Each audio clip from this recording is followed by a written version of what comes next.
ವೀಕ್ಷಕರೇ, ನಮ್ಮ ಚಳ್ಳಕೆರೆ ಟಿವಿಗೆ ಸ್ವಾಗತ. ಇಂದಿನ ಪ್ರಮುಖ ಸುದ್ದಿ.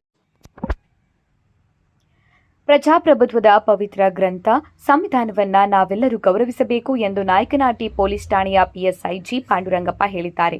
ಸೋಮವಾರ ಪಟ್ಟಣದ ಪೊಲೀಸ್ ಠಾಣಾ ಆವರಣದಲ್ಲಿ 77ನೇ ಗಣರಾಜ್ಯೋತ್ಸವದ ಧ್ವಜಾರೋಹಣವನ್ನು ನೆರವೇರಿಸಿ ಮಾತನಾಡಿದ ಅವರು, ಭಾರತ ದೇಶದಲ್ಲಿ ಹಲವಾರು ಧರ್ಮ, ಜಾತಿ, ಮತ, ಪಂಥಗಳಿದ್ರು. ಎಲ್ಲ ಧರ್ಮಗಳ ಗ್ರಂಥಗಳು ಬೇರೆಯಾಗಿದ್ರು. ಭಾರತೀಯರೆಲ್ಲರಿಗೂ ಒಂದೇ ಧರ್ಮ ಗ್ರಂಥ, ಅದುವೇ ನಮ್ಮ ಸಂವಿಧಾನ. ಸಹಬಾಳ್ವೆ ನಡೆಸುವುದೇ ನಮ್ಮ ಕರ್ತವ್ಯವಾಗಿದೆ ಎಂದಿದ್ದಾರೆ. ಈ ಸಂದರ್ಭದಲ್ಲಿ ಎಎಸ್ಐ ದಾದಾಪೀರ್, ತಿಪ್ಪೇಸ್ವಾಮಿ, ಧನಂಜಯ್, ಪೊಲೀಸ್ ಸಿಬ್ಬಂದಿಗಳಾದ ಭಾಷಾ, ರಾಘವೇಂದ್ರ, ಅಣ್ಣಪ್ಪ ನಾಯ್ಕ, ಕುಮಾರ್, ಶ್ರೀಹರಿ, ಆಲೇಶ್, ರಾಜು, ಸುರೇಶ್, ದೇವರಾಜ್ ಕೋಟೆ, ಲೋಹಿತ್, ರಾಮಾಂಜಿನಿ, ಶಿವರಾಜ್, ವೀರೇಶ್, ಹನುಮಂತು ಹಾಗೂ ಮಹಿಳಾ ಪೊಲೀಸ್ ಪೇದೆಗಳಾದ ಲಕ್ಷ್ಮೀದೇವಿ, ಸುನೀತಾ, ಚೈತ್ರ ಇತರರು ಹಾಜರಿದ್ದರು.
ಗಣರಾಜ್ಯೋತ್ಸವದ ಶುಭಾಶಯಗಳು.